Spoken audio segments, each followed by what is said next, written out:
Welcome everyone to interview number 17 of OC Improvement Month. Today with Bossy Man. Yo, welcome. Woo! Woo!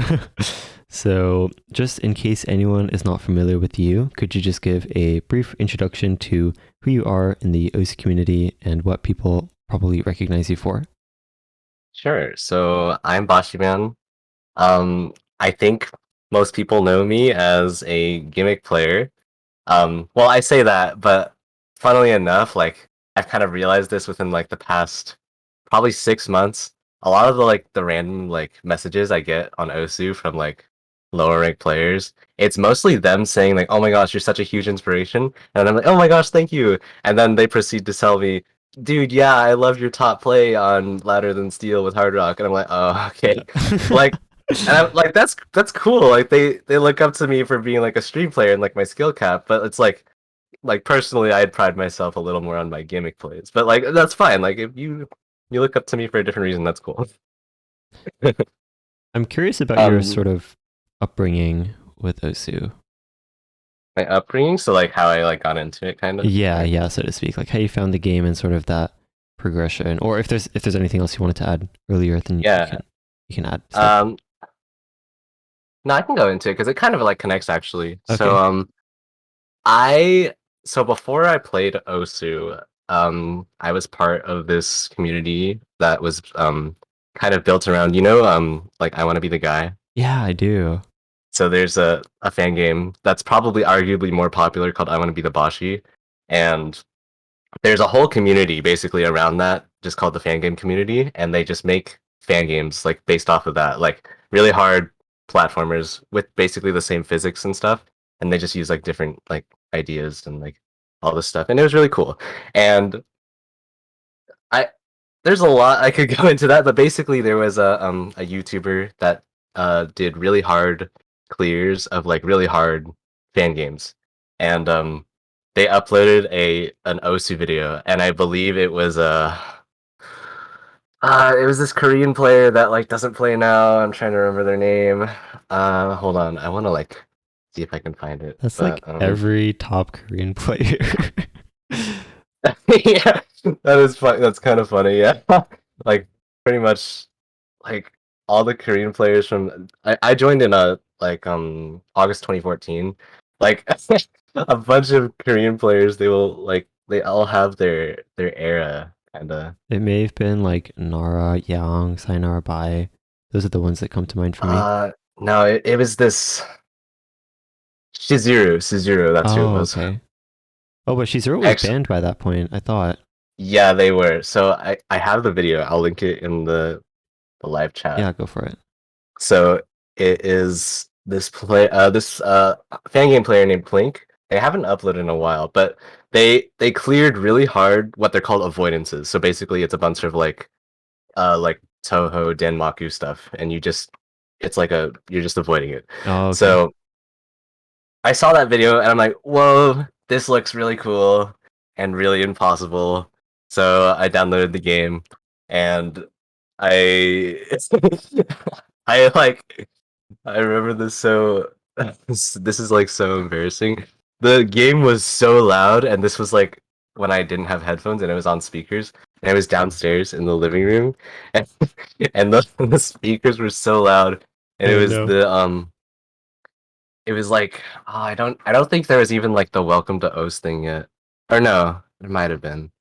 But I don't this was think like so. before the circles like theme song and Oh, stuff. it just plays a random And song from your it list. just plays a random song. I don't actually remember what song it was though. But it was super loud, and I didn't know how to turn down the volume or anything. So I was just like, what do I do? What do I do? And I instinctively just turned off the whole computer. So Oh, I like stopped. I didn't open the game for like another week. oh my god. Um but eventually I did actually like play the game and stuff. And like I was pretty much just a game enjoyer, like for a really long time. I can't say exactly how long, but I didn't really even know how the ranking system worked or how PP worked at all until I was apparently, or like I realized like, oh my gosh, this play I just got gave me so much rank. And then I looked on my profile, I'm like, oh, this thing, the performance rankings. and I saw that it was like 98 pp or something. So I basically had the goal to get 100 pp, and like from there, um, actually, yeah, from there, I think my first 100 pp play is on my YouTube channel. So pretty much my history from there is like all on my YouTube channel. Oh wow. Um, and like I'm pretty sure a few of them have been taken down because of copyright, but like pretty much all of my personal notable plays uh are on my YouTube channel since then. And yeah, that's my that's my story. So from there, you just kept kind of I pushing just kept yourself. going. I just kept real. I just got sucked in, um, and I just kept playing. Like I didn't really have any specific goals in mind, going in. I was just like, I just want to see like the improvement. Basically, I didn't really even think about it as a improvement thing. I just played, and I was like, yeah, I can get better at this, I guess. What's your favorite thing about Osu? I think that's there's so many like things about it, but like I think it's that it's community based, but it's like it's all focused around a similar idea, I guess. So like it's it has a bunch of custom content, but it's all focused around the same like gameplay, basically. So like in comparison to something like Minecraft or Roblox, how yes, they're technically the same game, but like you can literally make like basically completely different games in them because you can also like program like with like command blocks and all that stuff, or just like literally program. Um, but with Osu, since you have that kind of like constraint around it, like you're constrained to basically just the game mechanics, outside of like storyboard maps and stuff, of course. But it's really cool to see like the creativity that can come out of like making things under a constraint. And like personally, that's really cool to me. Again, because I actually didn't say this yet, but I am interested in game design, and that kind of aspect has like really like just that in particular stood out to me as like a thing of like customability or customizability, and like just how far people can push one idea so far, and like it's really cool to see. So you started in mid 2014, and actually looking at your play history, you're one of the very rare players who I've noticed, I have especially only played more. Yeah. yeah, you over the course of your play history, your play count has like just steadily like increased. Yep. And I think that sort of speaks to how you mentioned that Osu is just inherently has just always been a game that's fun for you. Yeah. So like um I feel like the fun has only like grown for me. So like especially as a gimmick player, I feel like as I learn more and more like kind of niche things, I realize like there's a lot of room to like expand on these and like just push them even further. So at the moment right now, I have like so many like so many things I could do to like to play and like enjoy myself still and also feel accomplished that I got a score doing this niche skill set. So there's just so much stuff for me that like just really keeps me engaged Yeah, I feel like and coming back. especially with modern mapping, like as mapping evolves, the types of gimmicks kind of grow as well. Yeah, for sure. Especially like within these last like 2 years ish, mapping has just been like there's been like it's been going crazy with like Yolks Pie and like AJT and like Uberfaz and Bloxy, all of them like being like BNs or like not BNs, but like within they've been pushing the boundaries of like what's the norm in ranking, I should say. Um to where like there's a bunch of more gimmick maps. At the same time though, there are a lot of people that complain about that, but like personally I find it pretty cool that we're seeing stuff like that kind of like more the norm. Obviously, I think If the game wants to stay alive, it should like keep producing things that the vast majority of people like. And I understand if like not everybody likes that kind of thing. So, but yeah, I've always found it really cool. I feel like that sort of gravitation towards those like kind of really tricky or weird, awkward gimmick type stuff, I feel like that actually relates a lot with your background playing stuff like I Want to Be the Boshi and just general like challenge games, like Kaizo type games, so to speak. Yeah, and like even before I want to be the guy stuff, I actually did play like Kaizo ROM hacks of like Mario World and Okay, yeah, like Mario 64. that checks out. That checks out completely. Yeah, so pushing myself has like always been like a personality trait, I guess. So yeah. What's your favorite type of gimmick in Osu? Oh my gosh, this is a hard question. I think I think it has to be reading. Like I love sliders and precision and all that, but reading for me seems like the most interesting because it's something that you don't need skill cap to really push. It's not the same thing as skill cap where like mechanics or tapping or that. It's a it's like an inherent like ability to process and like understand what's on the screen um based on like the way things are looking basically. Um and like I was listening to Aries interview, which I found very interesting. Hi, Ari. Aries in chat, he says, I ew, see you reading. reading. I found it super like this really like stood out to me the way he thought about reading like in different ways. So like he said there's like memorize okay, well I kind of split it into three like types myself. So I said there is like the memorization reading as in you're playing a map and like you're looking in the editor a lot to like kind of get a sense of the rhythms and like the way stuff is arranged and you're basically memorizing the map. And then there was the musical memory in a sense of like you know the map maybe or like you've played the map like a few times no mod and you like it or you even just know the song and you kind of just go off of the like context clues of that to like know how to play it with easy or something. And then there's like the sight reading which like you don't know the song, you don't know the map, you can actually like process the information even if it's new. And like I like I that this is very recent, like within like since that interview, I've started to think about reading like that. Ah, I see. And yeah, I definitely agree with that whole like reading kind of being a way to challenge yourself that doesn't require like finger speed or like really crazy mechanical abilities. Hmm.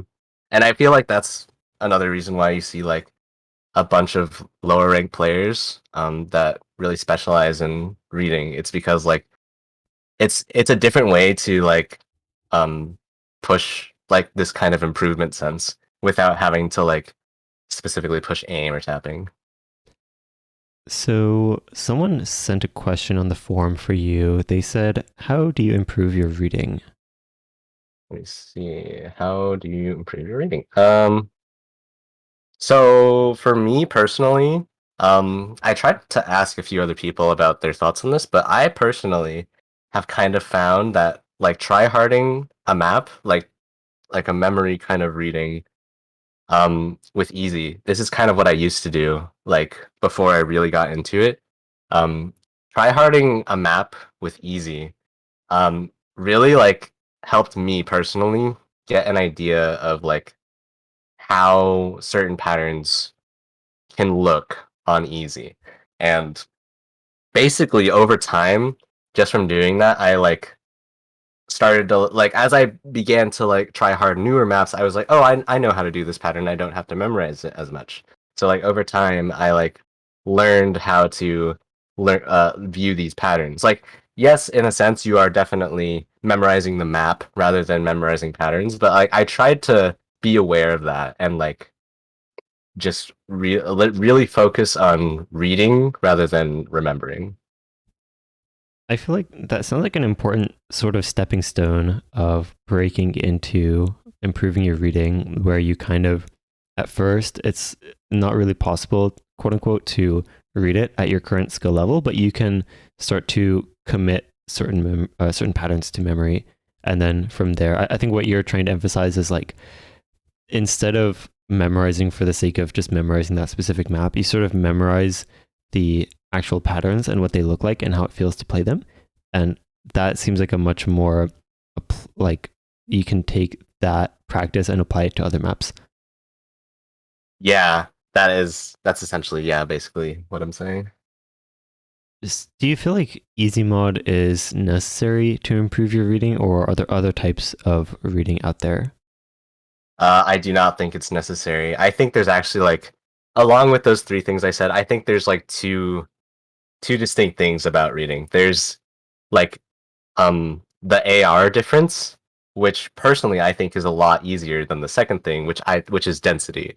Density, I've realized this within the last month. There is a giant difference between just low AR and actual density, because um if I've made like AR0, AR -5 edits of like really not dense maps, so like Dragon Force maps, like really old Dragon Force maps like Jenny and or not or Lestra? Lesja. Yeah. Yeah, they are very not dense, and even with the reading I had at the time, I could still read them very well. But if you take something like um oh my gosh, what's that Corsace map called? The Nomad 6, Oh the no. space.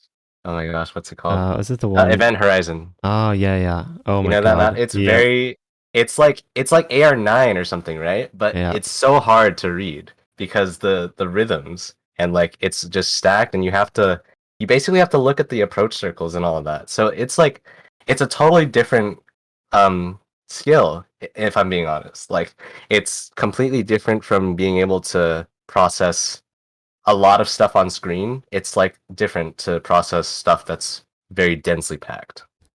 It almost seems less about like the actual, like, because you're talking about like how many notes are on the screen at the same time, but it's almost like there's an extra layer to it that's like the actual, almost like noise of the map. Like there's some maps that are very like kind of simple in rhythm, and they're being nice to you, and then there's maps like Event Horizon and just other really crazy maps that are kind of designed to be really tricky, either with rhythm or things like that. Where, and I know Ari, I think, mentioned this in his interview as well, where it's like every map is individual. You can't really compare maps just based on the AR.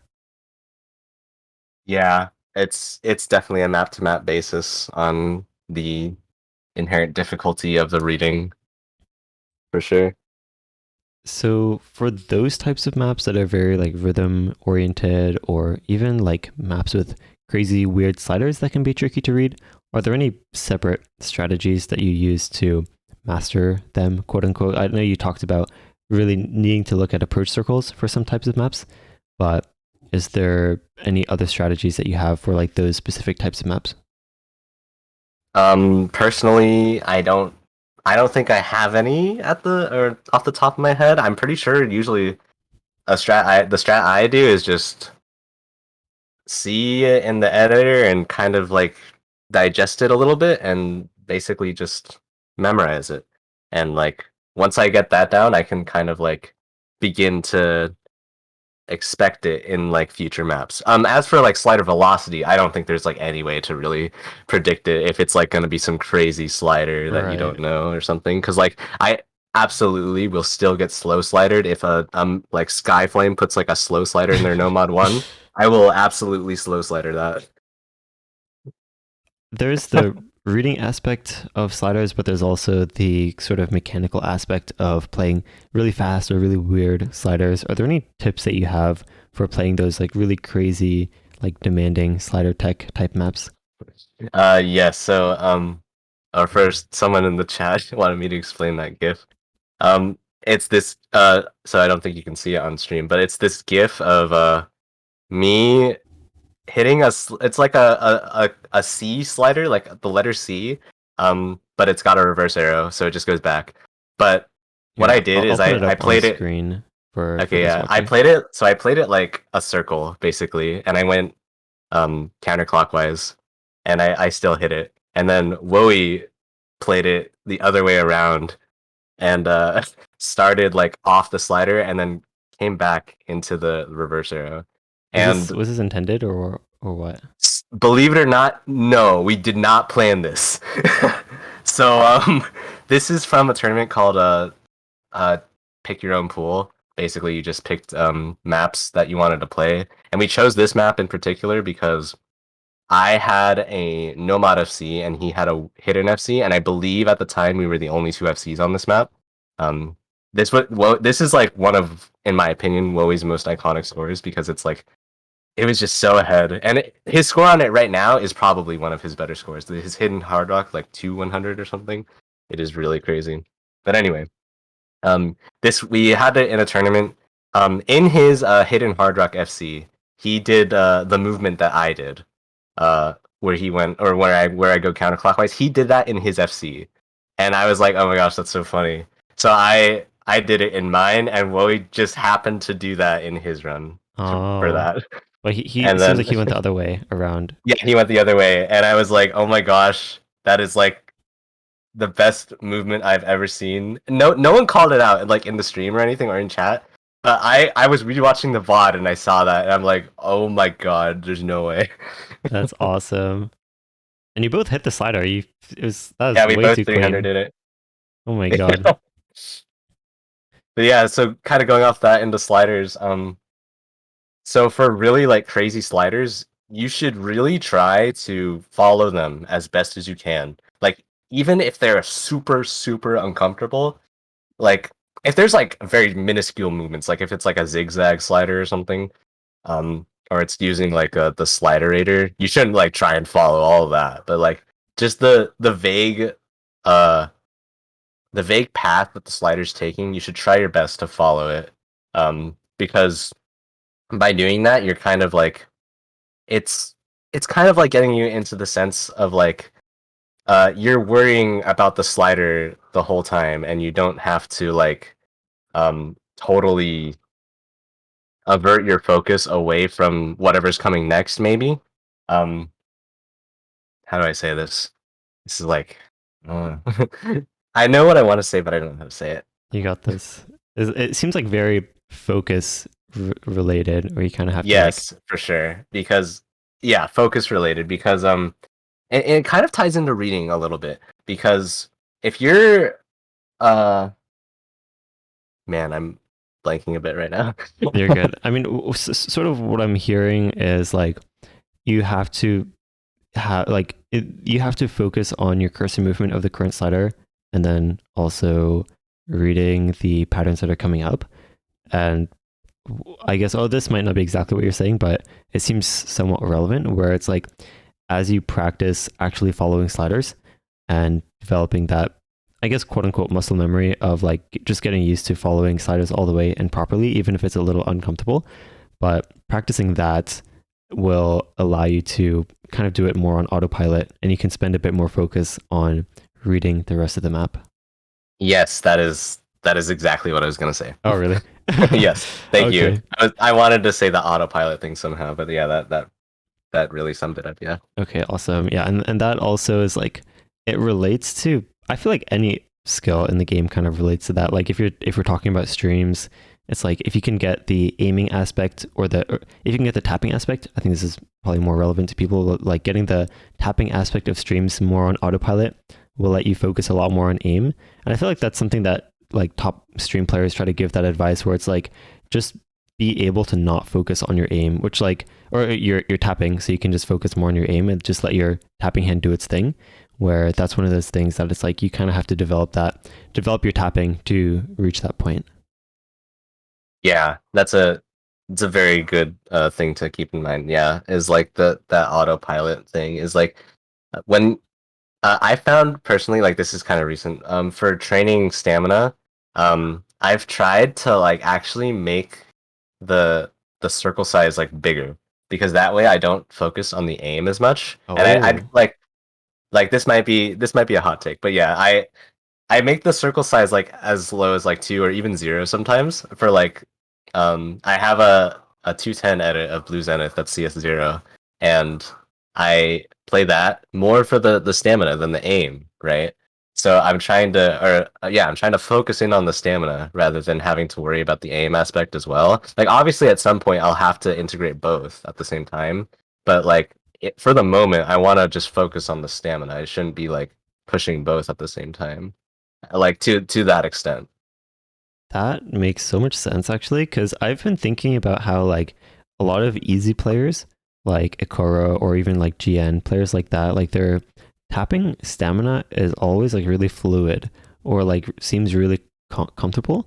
And I was like, what is the connection between like playing easy to practice this stuff? Like, is it like you would think that like the OD, for example, makes it like less like restricting to like how well you need to do, but yeah, that actually makes a lot of sense. Like, sort of not needing to focus on the aiming aspect. And then if you're already comfortable reading easy, then that just makes it really smooth for you to just focus entirely on developing your tapping to the point where it can then go on autopilot for regular maps. Yeah, yeah, I was gonna say like GN has a bunch of old plays like Blue Zenith and Freedom Dive with easy. Like not to downplay those plays at all by any means, but it is definitely if you have the easy reading, it is just mechanically easier to aim it and just focus on tap. Right. Dang, that's big brain. So on the topic of CS in general, I think the other gimmick aside from sliders and things like that, or just reading, I guess, for you specifically, I think would definitely be small CS. So someone asked, what is one thing that helped you, mindset or not, with learning high CS? Oh man. Okay, so high CS is like this is hard because high CS I think is like one of the hardest skills to be consistent at, in my opinion.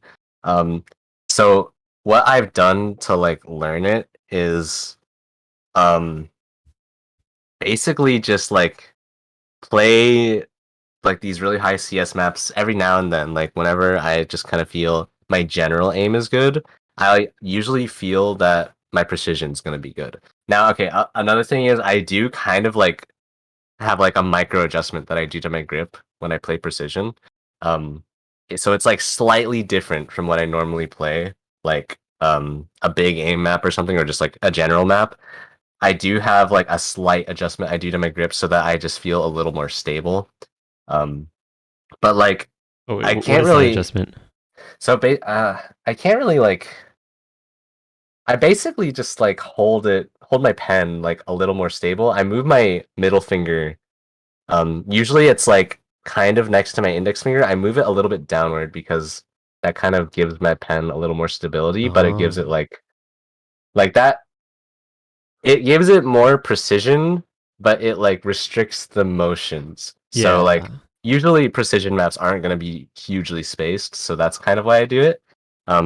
But I've been trying to like get out of that habit because like at some point I'm just gonna like I like this is way far in the future, but at some point I want to do something like, or if I wanted to do something like FC, like some DT map that someone can do nowadays, but with CS7 instead, I'm gonna need like my big aim, but just on CS7. All right. So yeah, or something like that when laser comes out.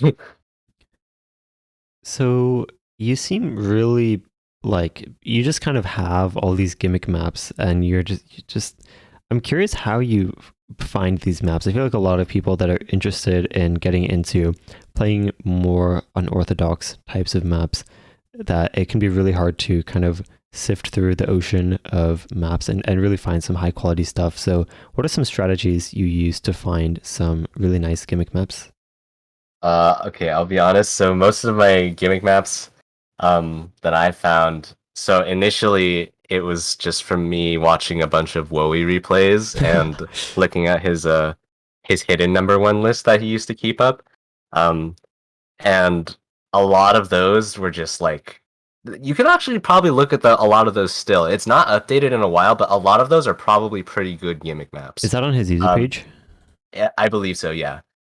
Okay. Um, it it basically just had it was a list of all of his Oh number yeah, ones with hidden only, it is there and still. it hasn't been updated in quite a while, I think, but a lot of the maps on there I would still consider to be really good gimmick maps to get into. So like I think Impulse is on there. Yep. Um Like I got a lot of my maps from there, but recently, since like he hasn't updated it as much, I mostly just like vaguely pay attention to the ranked section or see like on Twitter a lot of times people will like make a tweet like how is this in qualified or something, or like they make a tweet saying this is qualified, and it's just some crazy map. Actually though, one map in particular I literally didn't know about was Fantasy Note, if you know that map. Oh, I um don't actually. Okay, there's a diff of it by Nymphy that's AR0, and I I didn't know about it, or I didn't pay much attention to it for like a week. But then Gilgamesh, if you know them, they're like a 5-digit gimmick player basically. They reached out to me and said, "Yo, you should play this," and I'm like, Oh, you have number one in I, it. I, I do, yes. So that I want to actually tell a story about that in a Yeah, second. sure. But basically, like before that, how I find gimmick maps is basically just like through mostly people telling me or like paying attention to certain mappers. In particular, I focus to like Ryusei Aika or like actually a lot of Chinese mappers like Ryusei Aika, Fanjin.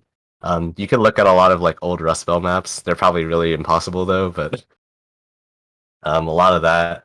Uh, but yeah, if you want to find a lot of maps that are like older and not like currently being pushed or anything, you should look at a bunch of like gimmick players, either tops or like pin scores, or like if they have like a Twitter, go back into their Twitter and see like scores they've got, um, and like stuff like that. Like find out who are the notable like players of a certain gimmick, and then find out what their scores are, and then from there it's usually easier to like find or like approach maps that are kind of like that.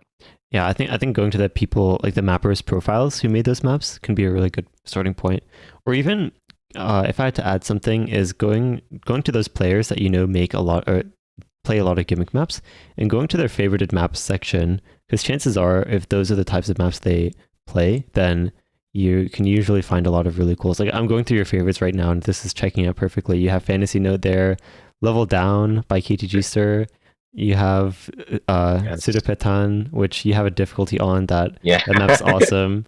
But yeah, I think that is definitely a really solid strategy for finding some high quality maps that sort of those players have their own curated list. Oh, you have Agony here, the like small CS map set. Yeah. Yeah. Oh yeah. Apollo is another mapper that's recently been like really pushing the gimmick stuff. He is. Oh yeah, and he ranked Brazil, of course. Or what is okay? I feel like that question out of context. But what is the map? It's Brazil. Uh, Oh wait, this the cross screen one. yeah, the cross screen jumps. Yeah. That it's fine because he says left, right in the map when that happens, and the map's going from left to right, so it's fine.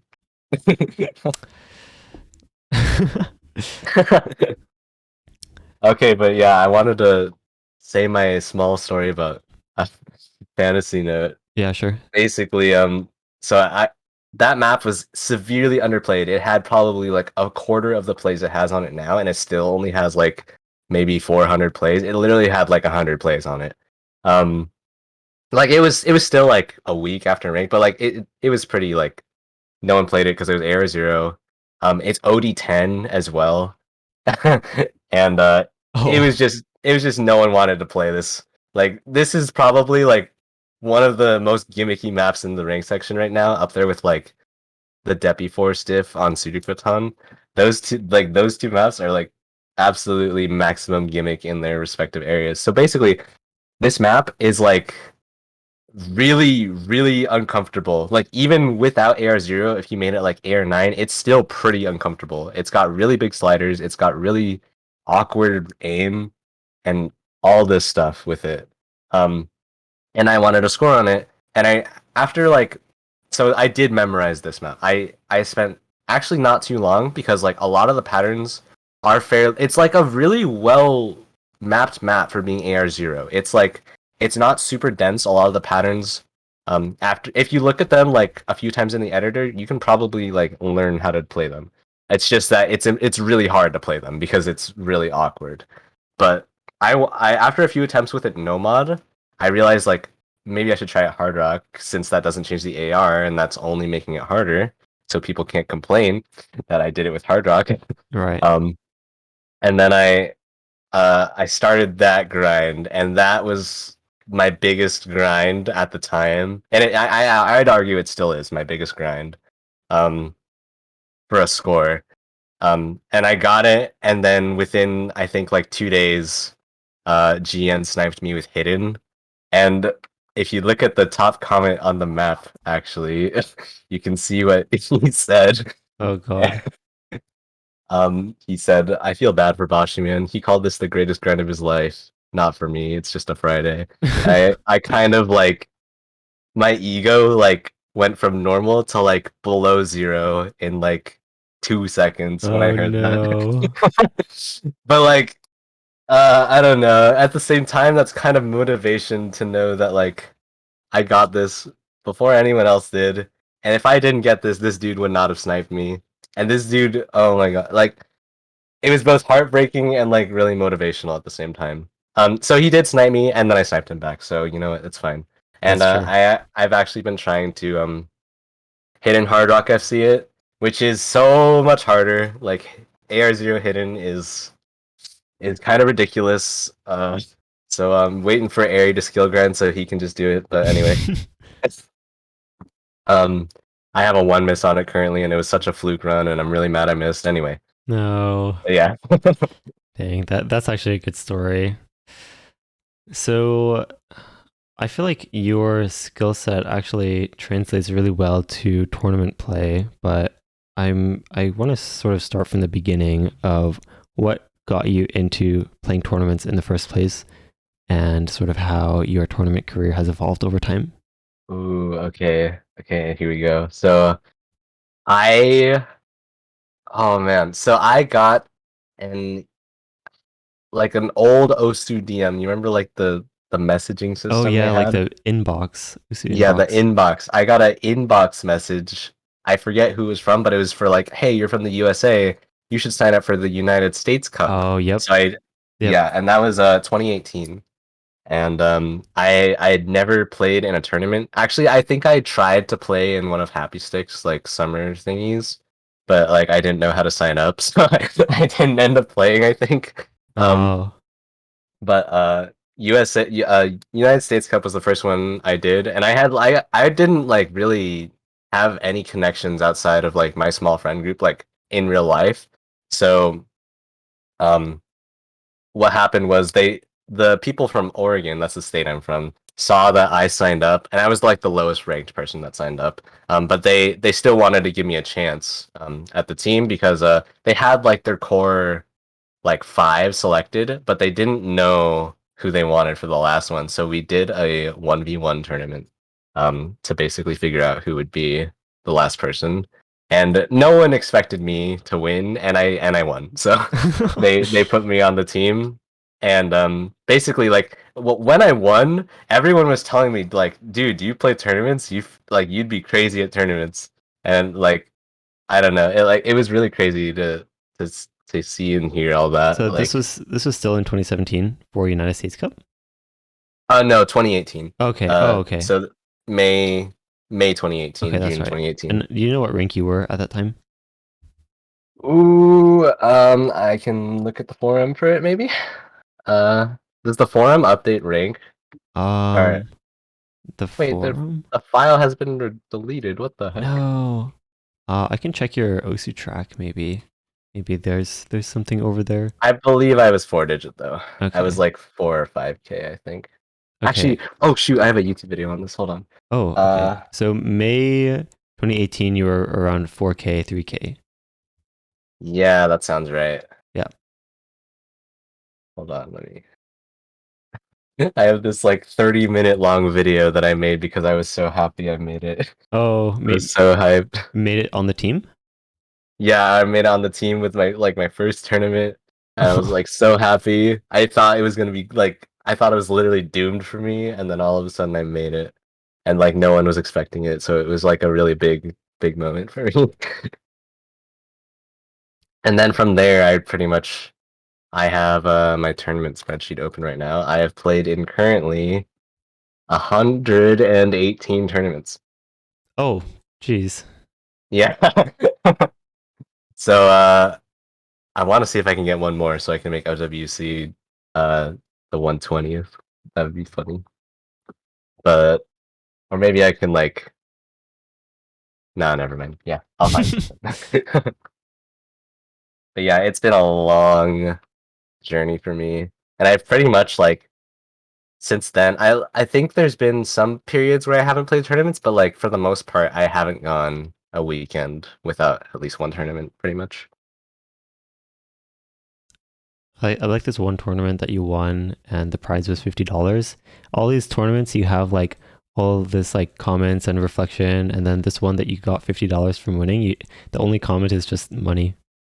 Yes, that those the actual okay, yeah, those tournaments that I won money in. So those are run by the same guy. His name is like Stay R Lamau, I think, on Twitter. Like Stay letter R and then LMAO. Ah, Um and I just call him Ryan, but he runs these tournaments and I saw that like they're really small. Like literally they were like 2 rounds as in uh like 2 tournament match rounds. oh And then wow. like whoever won got the prize.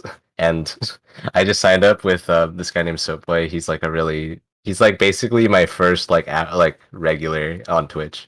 So I, like and I kind of like started talking to him a lot. But yeah, I signed up with him because there was like the rule to be average of the rank must be over 10K, and we happened to it was like pretty close, but I think our average was like 10,050 or something. It was really close.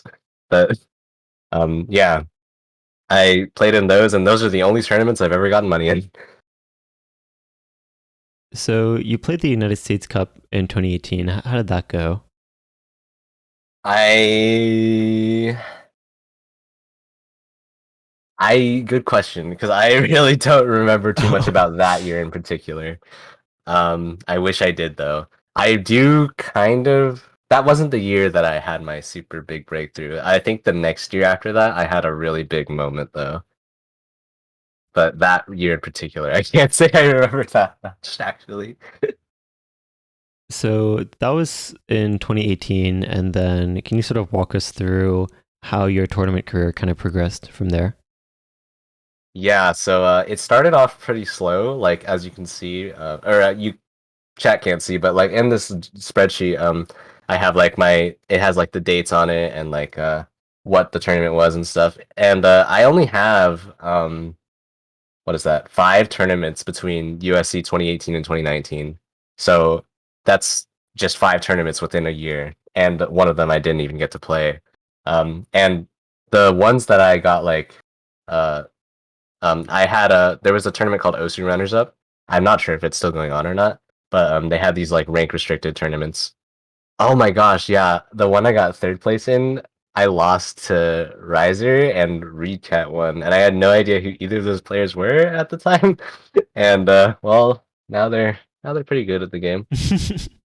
Oh, But so yeah, that tournament you mentioned, OC runner-ups, the first one you played that you won was rank restricted to 4 digits, and then that second one that you said you got third place, that was open rank. yes. So I don't think that many people signed up for those tournaments though. But yeah, I'm the only like contended people for the open rank one were Recat, Riser, and there were probably other people in there. I actually don't know if the forum or the sheet's still there, but yeah, I actually didn't even realize that one was open rank. So that is kind of interesting to see that I got third in an open rank tournament that early, I guess. But So by Riser, are you talking about the Taiwanese player? yes. Oh, wow. Or no, wait, sorry, I'm thinking of someone. Or no, I think Riser was in that tournament, but there was another player called Razer, Raser 1234, and that's the person I meant. Oh, okay, okay. I think I did lose to Recat in one of those matches, though. I might be forgetting though. Yeah, Yeah, there's some people with like super in-depth tournament sheets with like every single match history and like their thoughts for each match, and it's like so crazy. oh, but yeah. So you went from, I guess, being relatively inexperienced throughout 20, like kind of just starting in 2018, and then you said in 2019 there was sort of a big moment for you, or sort of a big year for you. Yeah, so 2019 USC, there was I actually have a video linked in the notes for it. That I wasn't streaming, but one of my teammates, Tynamo, was. We went to tiebreaker in quarterfinals against Michigan, and we we won the tiebreaker off of an FC from me that I was sight reading on. Oh my god! And Wow. that's still my only FC on the map to this day. And it was against Thieves, James, and Momo. And like we were absolutely the favored loss going into that match. Somehow, like that's probably arguably the most hype moment in my tournament career. Like that moment, it was huge. And from there, I just had so much motivation to keep going with tournaments because I was like, wow, I just did that. Oh, this is a Dementory tiebreaker mapped by Krissa. Yeah, and I was trying to Hard Rock FC it afterward, and I think there's like one FC by Krez. Wait, Krez is gone now. Oh, Hold on, wait. Is there another score? I think like Headstack or someone has a score on it. retrospective Kyoto. Retrospective Kyoto, yeah. Well, now there's two hidden hard rocks by nameless Oh my, player. oh, nameless player. Oh my gosh, yeah. Yeah, I and remember I saw that score and I'm like, oh man. Headstack has a choke on it. Sad. But yeah, that sounds crazy. Was that like your first really big tiebreaker moment? Yeah, and yeah, that was my first super big tiebreaker moment, and I could not have been happier about that. I've had two other moments kind of like that, and like, but like, I still think that one's the biggest for me. So at that point in 2019, so 2018 United States Cup, you were around rank 4,000, and then by this point you were rank 600. Yeah, so I there was kind of this wall I was at the time in 2018. It was just a skill wall. I don't really remember exactly how I got past it. But eventually I did, and I just gained rank super quickly throughout the next year. Um, and I increased my skill cap, and I can't really say I increased anything tournament wise, like any like skill sets, but I think just having my skill cap higher at the time just made it so I was a much more confident player going into that match, into that tournament. What do you think was the most, and this is sort of leading all the way up to now, but what do you feel like was the most beneficial thing for you in improving as a tournament player? I think just so I've just approached tournaments really as things to not take too seriously. Like for the most part, I've never really taken tournaments like super seriously as in like things I should like absolutely be practicing for and everything's on the line or like stuff like that. Like sure I want to win, but like I feel like more or less I treat them as things I do for fun and I want to have fun. I don't want it to be a chore to play a tournament. And I uh, I think that approach for me personally has also given me a lot more time to focus on setting all the like gimmick plays that I do because like those I dedicate way more time to because I'm like this will be such a cool play to get rather than me performing potentially at 80% of what I can do in practice in a match and then saying okay I won the match but it didn't really matter that I performed how I did since I won or like lost or whatever. So for me, it's about just approaching a tournament match more or less as like a skill check in a way. Like I'll still look like through a pool like when it comes out just to get an idea of what the pool will have. And if there's a map in there that like I specifically know that I should like practice, then yeah, I'll do that. But like I'm not gonna like super like try hard a pool that isn't gonna give me too much in return if it's like I don't know. I don't really think about it too much. That sort of approach to tournaments in general actually seems really powerful. It's actually, I feel like, more unique than it, I guess, should be, but kind of obviously you're kind of you play your best, but you're not playing in a way that forces you to kind of put pressure on yourself. And I think that's like a really key aspect, especially of sort of nerve control, but also like not being too hard on yourself for losses, because at the end of the day, as you mentioned, sort of the way that you approach it is that it's really just an environment for you to really have fun, and if nothing else, then just kind of test your skill level as a player, kind of as a skill check, rather than this intense situation where you kind of have to try super hard. So have you ever grinded a map pool like throughout the entire week? Or were there any matches that you really took seriously? Yes, and that actually only happened very recently. So kind of what happened was for Corsace, one of the players on my team, Coda, also previously known as Liability, um, kind of hammered down on me for frankly, I frankly just said like I don't want to practice, and he was like, "Dude, it's Corsace. Why don't you want to practice?" And I'm like, I mean, I don't know. I basically didn't really have a reason, but he kind of encouraged me to actually practice. Um, and I performed like a small amount better than I probably would have if I didn't practice, like looking back at it. But I didn't really feel like it was super significant. But from that, like I kind of did like have a little bit of a mindset change, and I used that mindset change in a North American tournament.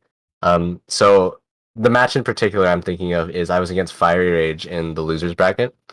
Um, and that match, like I had probably the most nerves out of any other match I was in at the time, or like any match ever, probably even because this was like so Fiery, in my opinion, has probably like exactly my skill set minus like stamina nowadays at least, but he can probably play in tournaments at least. Like tournament Gimmick is usually a lot more light than like solo maps can be at their worst. And the NAT pool for that round did have some fairly gimmicky maps that I knew both of us could play very well. So I took my time to really practice those and like get them down as best as I could, because I knew like if there was any match that was gonna be like close and I could still win, it would definitely be this one.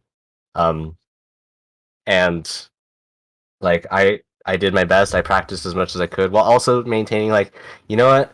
At the end of the day, in this match, whatever happens, happens. Like I shouldn't be super hard on myself. Like if I lose or win, or if he doesn't play good, or if he does play well, if I am good with how I do, then I'm good. If not, I'm. Looking at the match result, seems like you ended up winning 6-2. I did, and he actually won both of the quote unquote gimmick maps. He Oh, won the really? hidden two and the hard rock two, which is really funny actually. I like the mechanics basically. Oh, I did win the hidden three, which was this really funny alt tech map. But So, from your perspective as a player who kind of generally prefers not to really grind map pools, but sort of has put in that effort every now and then, from your perspective, do you feel like it's worthwhile to grind out map pools? it really depends on how badly you want to like, or like it depends on the weight of like the match, in my opinion. So like in that case, the NAT match, I knew like if I won this match, I could win the match after, which was against Hammy. All right, yeah, I think that's the order it was. Yeah, it was against Hammy, Right. which would then solidify me a slot in, I think it was finals, or Yeah. it might have been, yeah. And that was against Kama, who I also knew I could probably win against. So I was like, this match means a lot. So I kind of like put the pressure on myself for that. And yeah, basically just like there's been a few moments like that, but like it really does depend on the context of like the bracket and also like how much I really wanna try and if it's worth like if it's like a match for like something that's not super serious. Like if it's an open rank tournament and there's a super team, but like maybe we could beat them. I probably like won't take it super seriously to grind out a pool for a case like that or something. So from that, so that was actually this year, just maybe 4 months ago or so. And then from there, you've found yourself on the World Cup team for the United States this year. Can you talk a bit about your process of making the team and the tryouts and everything that sort of went into that? Yeah, so that World Cup was probably also another one of the like big moments where I really knew I wanted to take this seriously because I knew that okay, I just beat Fiery in NAT. They probably have a good eye on me. Airyu's not gonna play. So there and Trail Mix is not gonna play. So I was like, okay, there might be a chance. So So I why those players in particular? well uh Trail Mix I kind of had like I think I still have it, but like I kind of had this like small rivalry with him because we were very close in rank for like a year.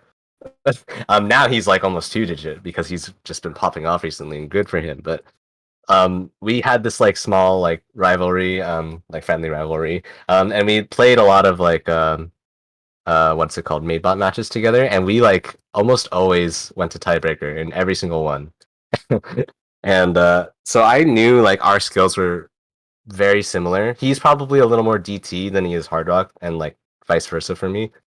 Um, but I knew he could do essentially what I could do. So to Uh, see that he wasn't on, he wouldn't be playing because he's staffing, was kind of big for me. And I think like his skill cap is also a bit higher.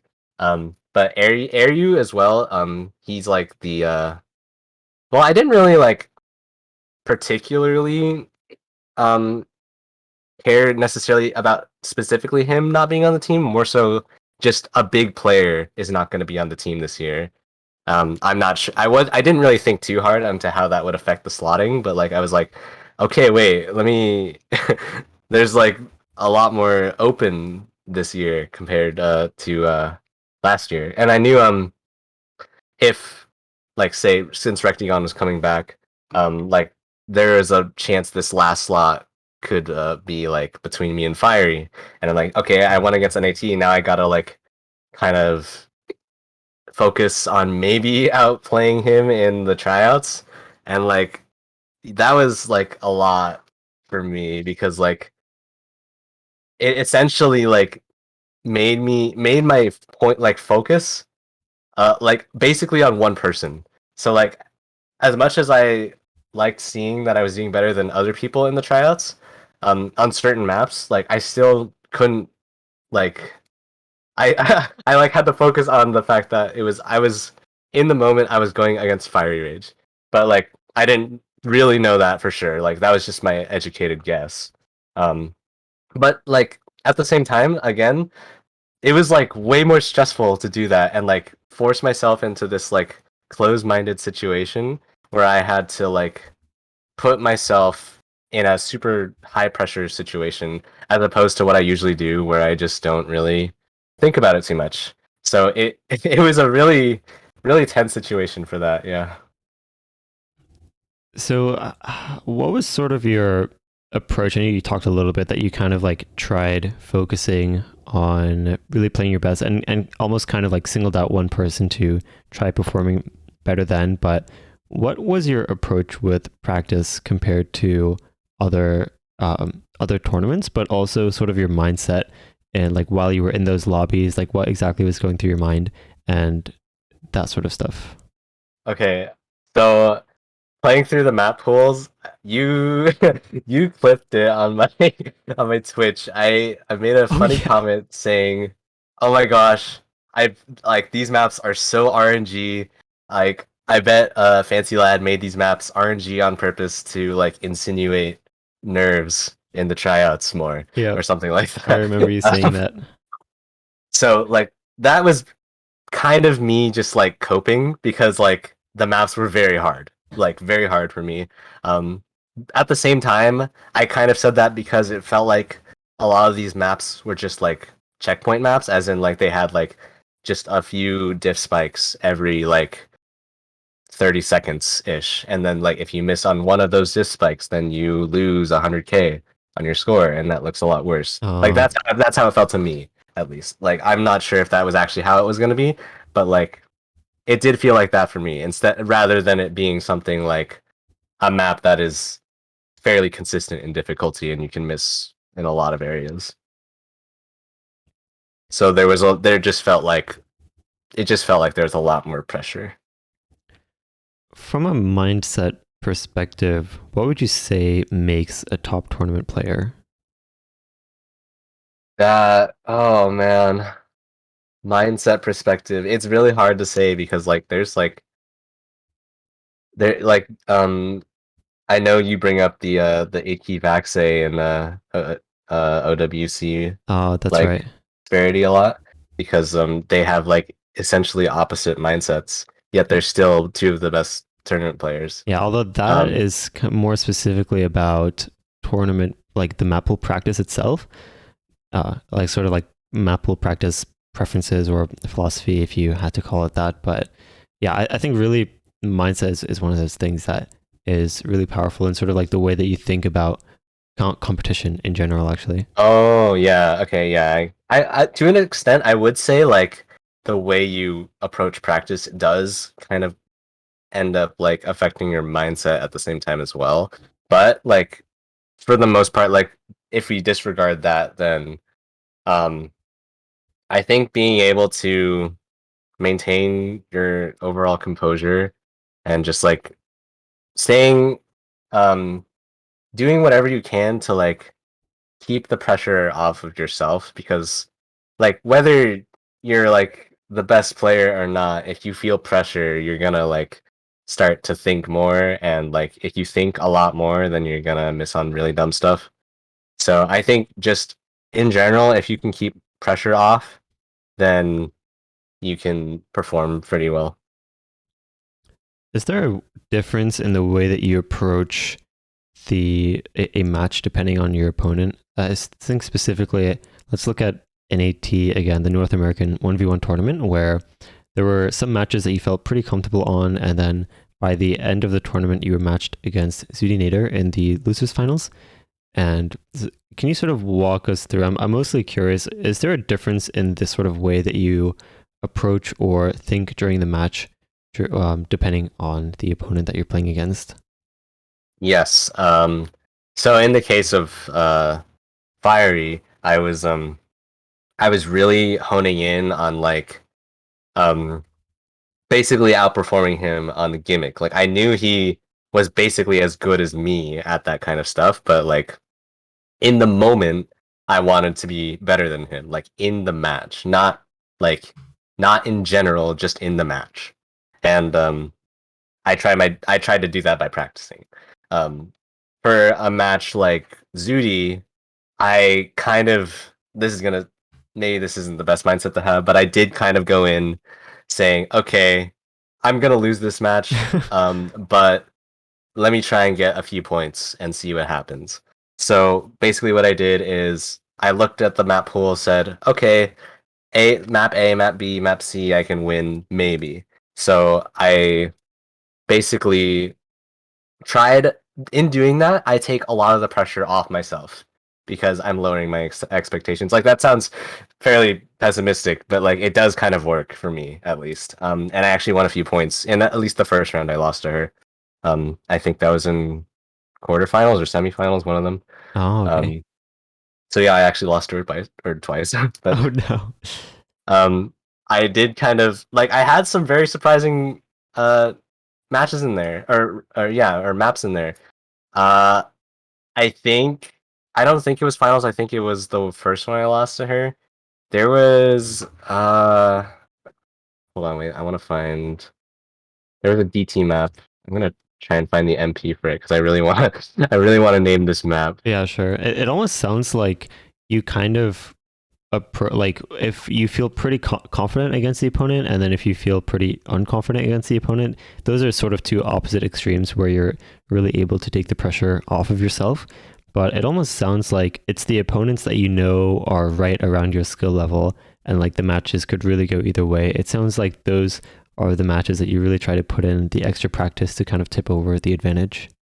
Yeah, for sure. Because like in those situations, it's like, okay, I know for the most part we can both probably do exactly the same. It's just a matter of can we outperform each other in this one match. So like it's like usually I'm comparing more based on like overall stats, like is this person better at DT than me and like and such, but like in a situation like that, I would be comparing basically their like I'd basically be going against them um in a match and I just have to do better than them in that one match. So it does essentially just lean on my performance in the moment. Also, it looks like they don't have the MPs for maps after round of 16 unless they're in the chat. I need or in Oh, the Discord, so I'm gonna go look at that real quick. yeah, But you'd have to look through the server. or no, wait, maybe I can just look at the pool. Yeah, I can just do Oh, that. wait, yeah. Okay, yeah, Eclipse Parade. Zero's Insane was the DT2 in quarterfinals, and that map has, I think, one, two, three, four, five DTFCs. It looks like. Um, and like that's by like Taquito and like Cookiezi and Arison and lol233. So like I didn't actually look at the leaderboard like um when I saw this map in the pool. I just saw like okay, that map's probably a no-go. I won't play it. But like I didn't know how good Zudi would be on it, and I went in with the thought like I'm pretty good at combo gaming. What would happen if I just pick this and see what happens? And I got an 87% FC, and I I have like this kind of like mini reputation of winning DT maps with like 86% FCs against people with like 99% two misses. Oh no. That's That funny. like she did miss, like she didn't have 99, but like it was still really funny to see that I won that match with an FC, and I completely didn't expect an FC on that. And it was essentially basically a side route FC. I was like super surprised, and that got my nerves going at the in the match. And then like I think I threw the next maps after that, but I Oh was like no. super happy to about myself for that score. I feel like that approach of sort of being able to take that pressure off yourself when you're against a really strong opponent actually seems really powerful. Yeah, it's like usually if you put pressure on yourself in that situation, you're gonna just perform worse than like even you would normally, like without any pressure. Um, like if you have no pressure going into a match like that, you can really surprise yourself with how well you can perform. Like to a certain extent, like yeah, Zudi on average is probably going to do better at this map, and like statistically, I know she probably can beat me, but like what's the chance that maybe I can pop off or something like that. Right. So like in that situation, I'm more so going off the chance that I pop off rather than the other person does bad. Oh, that makes a lot of sense. And So yeah, because like in the situation where we're both the same skill, I just have to say I will do better, like based off of practice, um, rather than or like other or rather than in a situation like Zudi where I go off of saying I can do this if I'm lucky, and I basically that's how I relied on it. Yeah. it almost sounds like you're able to take the Oops. pressure off of yourself without discounting your own ability to perform. Yeah. I'm not really sure how I do that necessarily, but yeah, that's basically it. So we've talked quite a bit about 1v1 tournaments and your approach against different opponents, but how does your tournament approach change in 1v1 as opposed to team tournaments? So team tournaments, I usually I usually actually put a lot of pressure on myself for the tournament. But like in doing that over the long time that I played tournaments, I guess it would be 4 years at this point. Wow, that's crazy. Um, in doing that, I don't know like when it kind of dawned on me, but like at a certain point, like I didn't feel the pressure. Like even though I was like, okay, I I'll just do good and I'll carry the team, basically. Like I don't know. Like I have confidence, but I'm not like I don't feel under pressure because of that. So it's like it's very very weird to feel. Like I don't know how exactly, but yeah. Do you have sort of advice to players that are breaking into the tournament scene and starting to improve as tournament players that sort of find that nerves tend to get to them a lot, or just sort of the pressure in general, or even if it's not pressure or nerve related, just sort of advice that you have to people that are getting into tournaments for the first time? Yeah, so if it's a team tournament, I see this a lot with like when I'm in a team tournament and I'm with someone who's like never played a tournament before, they always will be like they will always feel pressure to perform like in every match, like to the best of their ability, like absolute best.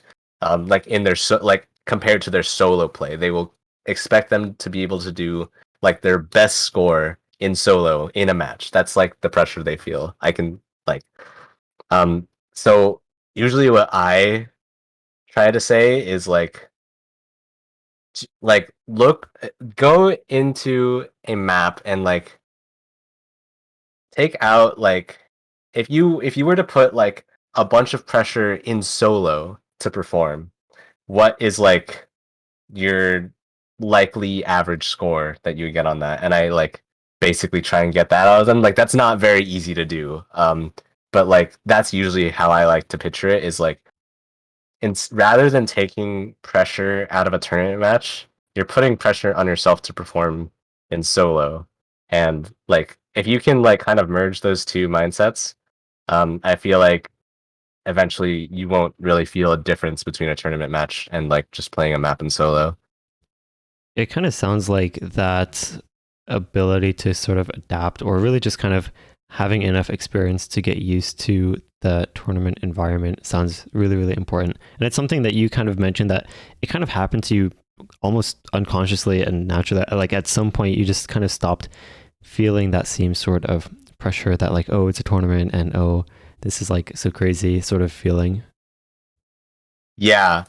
Um, I feel like it's also half because like I want to tie this into like because I play gimmick maps so much or something. Because like I don't know how I would, but like at in some way I feel like I've gotten used to by playing gimmick maps and like specifically a lot of maps that have like hard parts in like one part and then you have to be like calm for the rest of the map or something, or like you have to be calm until a certain part has passed and then play basically just like you have to keep your nerves controlled for like a lot of the map.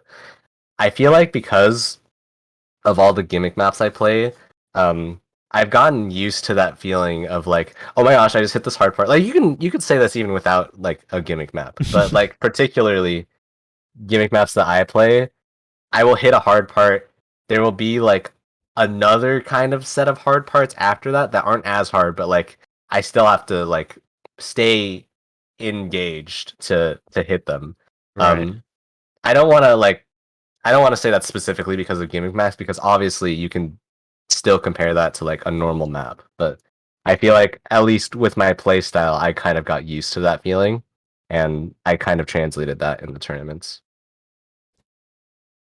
So, still on the topic of nerves, and you're sort of talking about like kind of the way that you think about, or like I don't know, kind of freaking out after you hit a hard pattern or something like that. But I think we've talked quite a bit about nerves for tournament play, but is there a difference in the way that you sort of think about nerves or nerve control when you're setting solo scores?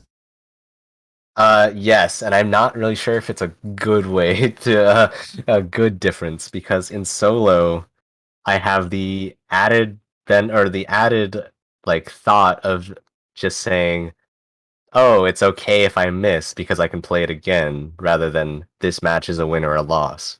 Like I should really try and like change that up a bit because basically what that does is saying like it's okay if you miss, which like isn't really great, but in a way that does take off the pressure, but like it also like does stuff with my brain that basically like makes it kind of sad when I do miss, but Oh no. It sounds like it kind of it takes off the pressure, but it also takes off the focus a little bit. yeah. So I try to like do that, but like as subconsciously as possible.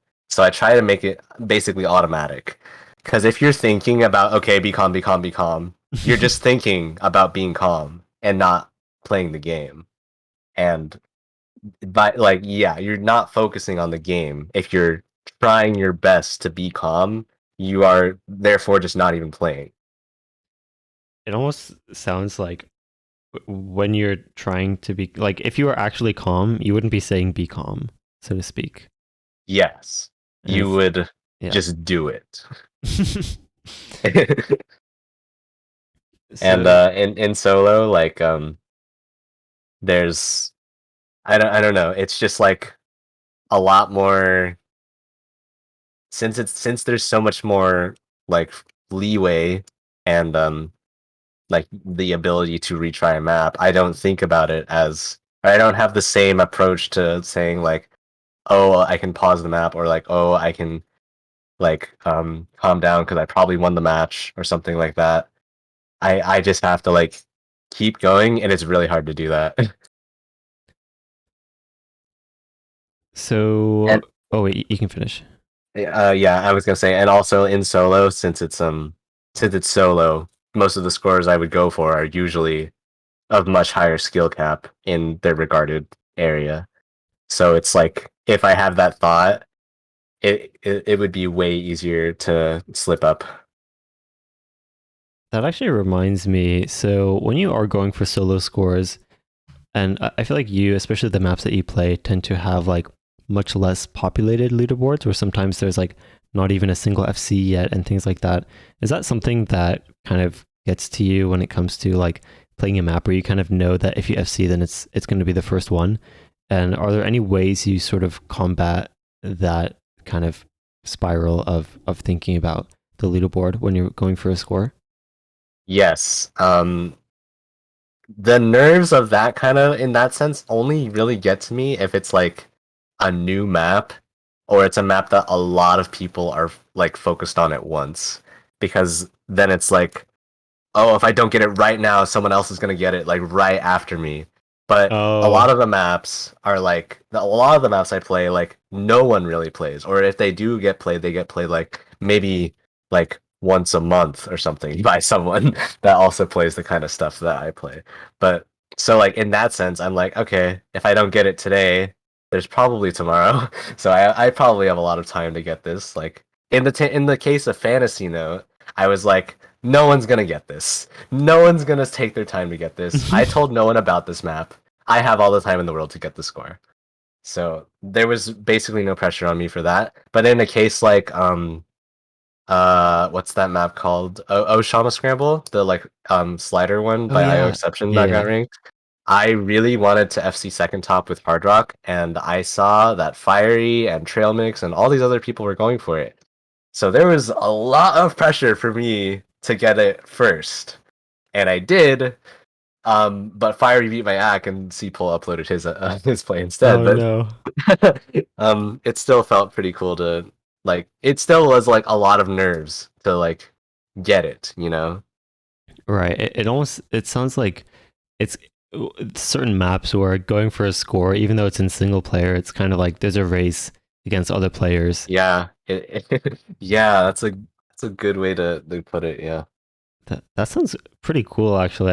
I think like it's one of those things where these sort of more niche leaderboards on maps, where you sort of have this sub community, not really sub community, but like this certain group of players who really specializes in those maps and kind of competes within Oh, one another. I can kind of, I don't know too much about this community, but like you can kind of compare that to like the people that farm like 3 stars with 4 mod or whatever and with flashlight. Like the moment it gets ranked, Oh they yeah. play it like 4 mod, and they like sight, they can like professionally like sight read flashlight.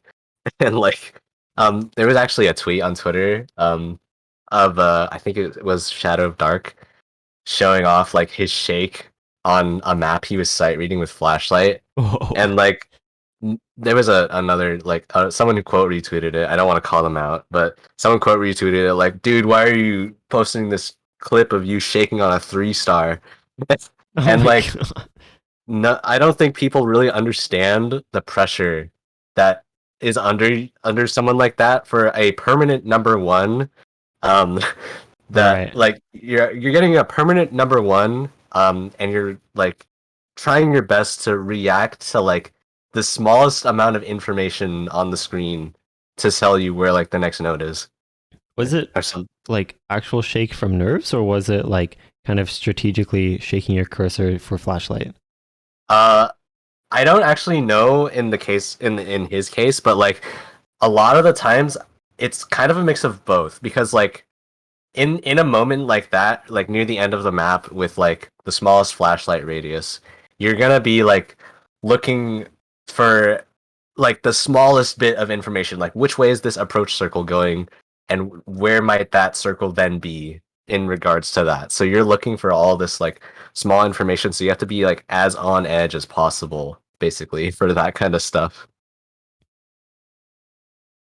I remember hearing, I don't know if this is still the case, but those like lower like flashlight like 3 mod or 4 mod leaderboard players on like lower star maps, I've heard that so a map is qualified before it's ranked, right? And the leaderboards will reset.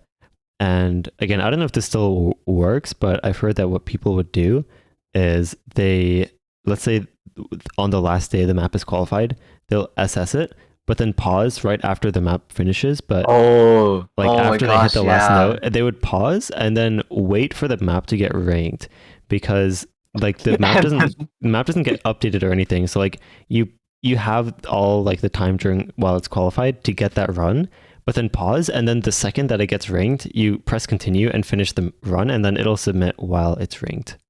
Oh my gosh, yeah. I think I've heard of that too, but I've like never seen it done like in Same, yeah, action. me If it, too. yeah. Me too. But yeah, just leaderboard player things. I have a lot of respect for those types of players as well. Hmm. So going back to tournaments, a bit less about the strategy of tournaments and more of developing a tournament skill set.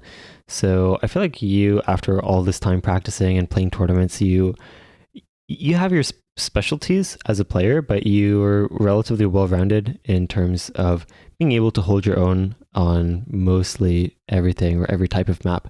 What would you say helped you the most for becoming well-rounded as a player? And do you have any tips for those who are trying to expand their skill set? I feel like, okay. I feel like the I want to connect this to the gimmick somehow as well. I think the gimmick maps that I play essentially are like very amplified versions of the gimmick maps that you'd see in tournaments. And because of that, I've kind of like I got really used to seeing like a 6.5 map as a precision map, like maybe 7.8 every now and then, but like it's nothing compared to like CS9 or CS10. So I'm like I'm not as like nervous on stuff like that. And then stuff like the general aim, I actually like Nomad 1 and Hard Rock 1 stuff. I've kind of just like got better at that just by playing in general, because like that's just raw aim, and like as long as you play more like even like stuff that's like just barely slightly harder than you, you're probably or like slightly harder for you, you're probably going to be getting better at that constantly. And then as for oh yeah, stamina as well. I used to actually be way more of a stamina player than I am now. I don't have nearly as much like I actually I'd say I'm probably like similar to my peak when I like really was a stream player because like at a certain point I would say I was more of a stream player than a gimmick player. But stamina for me is like it just came to me because I played more of it. And yeah, that's basically it. Is you're just playing more of a certain skill set and making sure you focus specifically on what you want to improve. So I was saying before, like with stamina, I try and make the circles bigger so I don't have to focus on aim as much. Um, and for something like DT aim or like high AR, maybe you do a map that you know like fairly well, and then you get used to the higher AR, like with the AR edit, and then you just play more high AR after that and get kind of used to that, so that it's easier in a tournament match. Um, and just like general stuff like that, just to like find stuff that's fun for you, and then like challenge yourself in ways that like could be like spreading your skill set a bit more in like different directions. I definitely agree with that point you made about like the maps that you tend to gravitate towards in solo are kind of just amplified versions of the types of maps you find in tournaments. So it's like you're kind of already naturally expanding your skill set kind of over and over again through playing those maps. Yeah, I've like especially started to realize that as I've gotten into like low AR hidden a bit with or like below 7 with hidden, and then also like as I started playing like CS9 and higher, I was like really realizing how relatively easy they are in tournaments for me since I just play like harder versions of them. So it's kind of the same. If you're going to be playing like a 7 star, or if you're playing like 7 to 8 star maps in solo, like for aim, then the 6 star aim map in a tournament will seem easier. Like obviously you have to take into account consistency as well at that difficulty range. But like for the most part, you're gonna see that and be like, oh, that shouldn't be too hard. Yeah. A lot of people run into this issue when training well-roundedness where they start focusing on a weakness and then they kind of lose a different skill set. Is that something you have experience with as well? And are there any ways that you know to kind of not have that happen? Yes, I have experienced that with streams. So like I said before, I was much more of a stream player. I played a lot of like stream maps to farm. That's actually still like the main way I farm, really. The only way I farm. I'm not much of a DT player at all. Um, and I kind of force myself to keep up that skill just so I can like maintain my rank. Like just out of that's just a personal thing, but like I definitely started to play less and less of it as I got more into Gimmick, and I definitely realized like, okay, I am not as great on Nomad 2 as I once was before. Like I'm still good, but like I can tell like I'm not as confident in certain areas. And for that I just say like I started to practice it a bit more, like every now and then. Um not like well, yeah, I just practiced it a bit more. That's about as easy as it gets, yeah. Or as simple as it gets. I want to ask, so the last sort of skill set, I guess, that I want to ask about is probably hidden. Is that something that came naturally to you or that you kind of had to dedicate time to getting better at? And do you have any advice for learning that mod? For low AR hidden in particular, I will say that definitely was a learning experience for me. So I was like naturally kind of good at it actually, but it did take me like I wasn't like a prodigy, but like I did take time to learn how to read like that AR, mostly from playing older maps. specifically like Lesja Dragon Force maps again, because those are like they're not very dense. It's just the AR is lower, and I was a stream player, so I kind of got into it through that as well. Um, but I don't like I don't even know if I have a pass on any of them with hidden actually, but I kind of got used to the reading in that sense of the approach rate. As for normal hidden, actually, I can't really say I got that much experience with it. Um, the only hidden experience I really have in general is actually just through like wanting to get a higher place on a leaderboard. Um, I kind of realized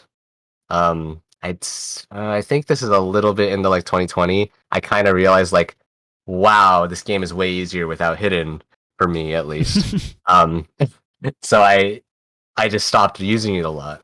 Um, but like for the most part, I went with hidden mostly just to get a higher leaderboard spot.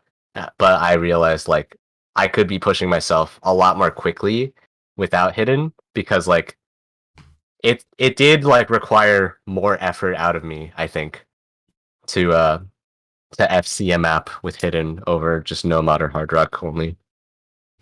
Yeah, because I definitely did notice that a lot of your sort of higher skill cap scores, like your top plays, for example, are all mostly without hidden. But at the same time, you do have quite a few, like even just gimmick type stuff, or just in general, and in tournaments especially, where you can definitely hold your own with the hidden mod.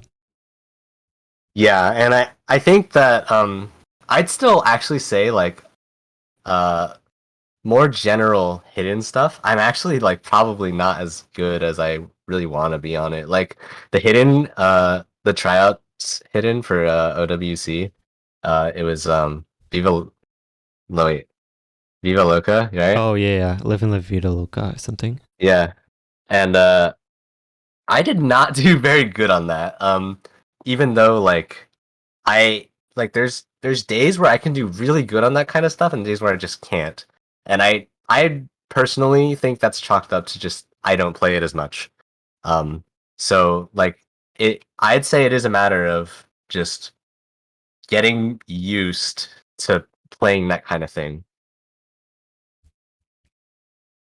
So looking at your profile, I'm curious about your top pinned score on Shimmer. This is a one miss that's Oh ranked my gosh. one on the map. And I know this map as a crazy gimmick map, but I'm a little confused looking at this leaderboard, having not seen this specific map. But we have like Badu with a C rank with 24 misses at rank 7 on the map, and like just this Wowie is number 19 on the map with 29 misses, and you're just up there. It's like, what is this map? Okay, so this is actually not really a gimmick map. It's a really, really hard mechanics map, actually. And Oh, the reason I have it here is because it's probably my best mechanics play. So it starts with like a 64 note, 200 BPM stream that's really spaced, and then it has like cross screen jumps, and then after that is like a bunch of linear aim for the rest of the map, and it's just really really hard. okay. So I that is see. the reason it's there. But I guess you could say it's fairly gimmicky since it's Squirrel Pascals and the the mapping styles. It's definitely not like mainstream, but it is. I personally call it more mechanics than super gimmicky. Yeah, I was looking at the map stats and it's like AR10, 8.5 stars. Like, is this like crazy slider gimmick or like what exactly is going on there? But yeah, that is crazy. Yeah, and I found it insanely funny by the way that Badu has a pass on it because that was like I think that was one of his like really big pop off days for him streaming and he could actually stream the first stream in that map. Oh, And, dang. yeah. But So, yeah, that's like just one of I don't think I'm ever getting close to matching that. I like at most I expected to be able to FC the first part, maybe hit the jumps afterward, and then I don't care what happens after. And in that run in particular, I just happened to nearly FC it. I missed on one of the last notes. Wait, And so what is after the jumps then? You said there's like a really long stream and then there's crazy jumps, but then what happens after that? it's a bunch of quads that are linear. So like Oh, there'll be like strings of quads that are super linear, and just a lot of really linear, uncomfortable aim after that. So I guess you could say that's a gimmick since it's uncomfortable, and like most, I'd say mainstream maps are made with the idea or like the comfortability of the map in mind. I think this map was made with the comfortability in mind in the opposite way, as in like it shouldn't be comfortable. But yeah, so I feel like the biggest thing that's standing out to me, like about you as a player, is probably your approach to challenges, especially in games in general, especially given your history with other types of games and Kaizo games and just crazy stuff, and even in Osu, just trying to just kind of be the best at these kinds of like gimmick type stuffs. So I'm kind of curious how you would describe your sort of mindset or approach to these kinds of challenges in games in general. Like what do you think are the unique traits of your mindset and approach to improving and just kind of taking on challenges? I think it really boils down to patience. Um, I think a lot of these scores that I go for require a lot of grinding. Um, they're like my end goal really is to be able to be good enough at these kinds of gimmicks to where I could like FC or like sight read FC a lot of them to like a certain extent. Like maybe a few tries, but like I want to be able to be consistent at these kinds of gimmicks. But starting out, you will not be consistent at this kind of stuff. And I think that requires a lot of patience. It requires like um a lot of mental stability because like if you're repeating the same map over and over, um you're gonna like mind block will come up, but like you have to just really pretend that like mind block doesn't exist, and you have to like learn to approach maps in a multitude of ways, like not just one way. Like don't read the map the same way every single time. If you're like not doing if you're not hitting a pattern.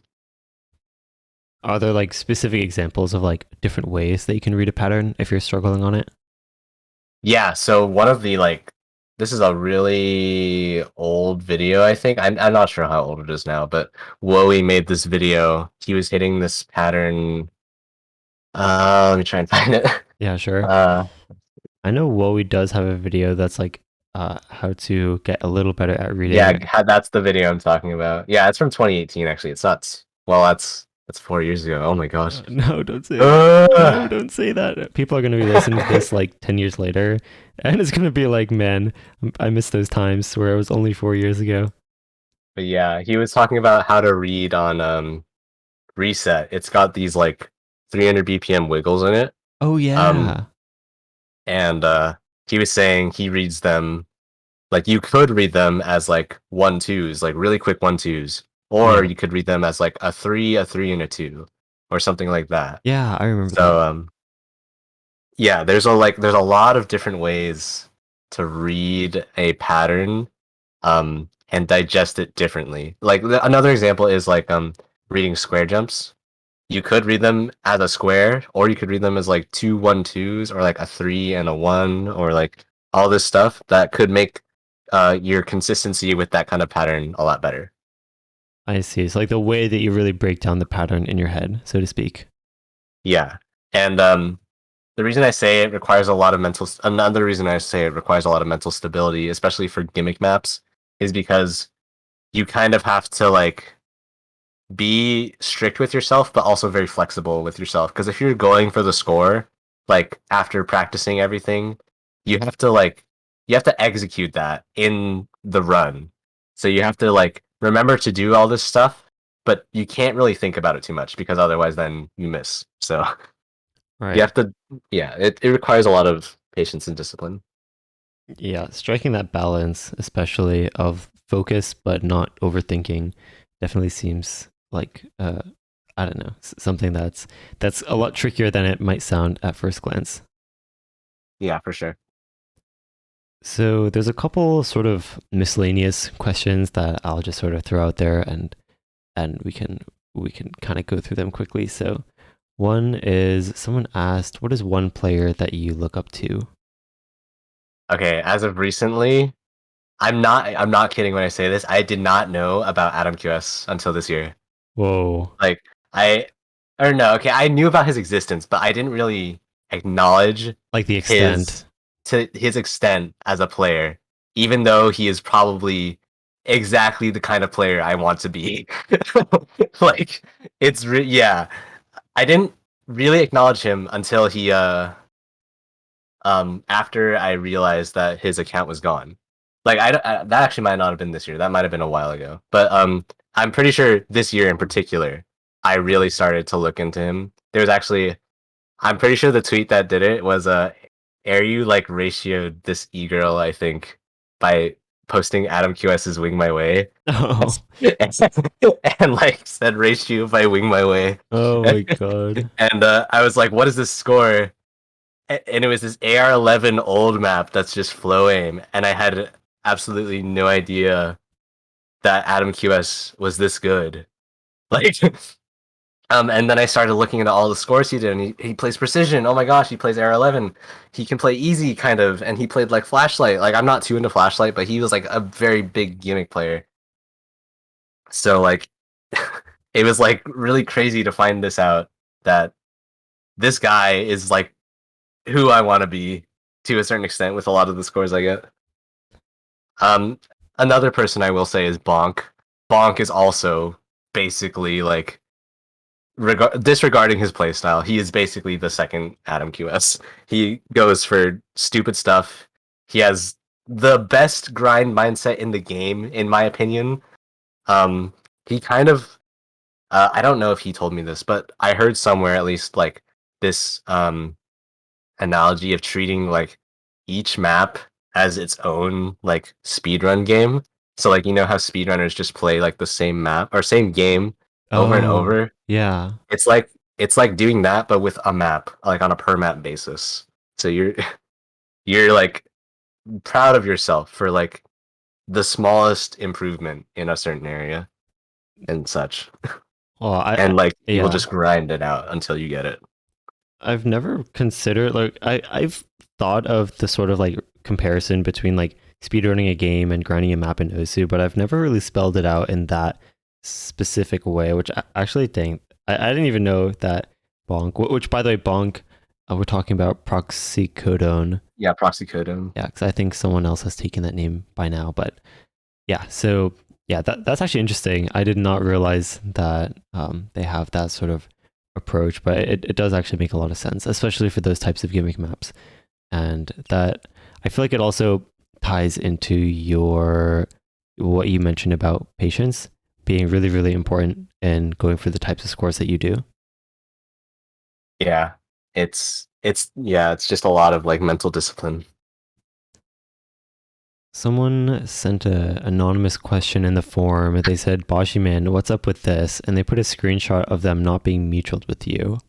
Well, you know what? You don't have a name next to you, so sorry I don't know you. Then someone asked, Bossy Man 741, when are you going to dethrone Emmerich? I mean, it could happen. It could. If I stay in the game long enough and he like quits and then they make reading PP or something. I don't know. I feel like that. I think the way you kind of answer that reminds me of those players that were just way ahead of everyone else, like HVIC back in 2015 or so, and those players that were just way, way, way ahead. Yeah. Yeah, And that's nowadays it's like there's like over probably like 300 people ahead of where they were now. so. I feel like this question was probably more suited at the very beginning, but better late than never. Where you mentioned that you played a game called I Want to Be the Bashi, which seems like it was an inspiration for your username, but can you give a bit more background on the etymology of Bossy Man 741? Yes. So, uh, before Bossman 741, I don't actually remember what I went by. I don't think I went by anything. I didn't really make any accounts anywhere. But it came to me because I played I Want to Be a Boshi. Like that game's cool. I didn't actually uh realize it, but there is an achievement in that game called Boshi Man. Like this is unrelated, but yeah, there's that. And then the numbers at the end 7-4. So there was a Mario 64 ROM hack called Super Mario 74, and it was like one of the first ones at like the time, and it was really big and really popular. Like within the community, I think. But the creator made an extreme edition of the game, and it was like one of the first really big Kaizo Mario 64 ROM hacks that like was of decent quality. It's pretty bad, but like a lot of people there's people that literally speedrun that game. It's really crazy to me. Oh my god. Um, but it really interests me because it was like a Kaizo version of this really crazy game. Um, and I was like, I put 74 in my name. So it was originally just gonna be Boshiman 74, and then the one is the most important part. So I made my Minecraft account, or I tried to, and then I saw the name was taken. Oh So no. I added the one. So there is someone out there with Boshiman74 as their Minecraft username. They made that name somehow a completely different story, probably. Boshiman74, you stole you stole my identity before I existed. Oh my gosh, that's crazy. So, is there a reason why you wanted to put the numbers in the first place? uh just I saw like people put numbers in their name, so I was like, I'm gonna try and fit in. Oh, I see. I see. All right. I And think. I just Oh haven't yeah. really changed my name since then. So like I've had the thoughts of about changing my name because it's like, oh my gosh, like why don't you use something cooler and like not so geeky and like that. But like I don't know, I feel like it's part of my identity now that I'm that I have this kind of funny name.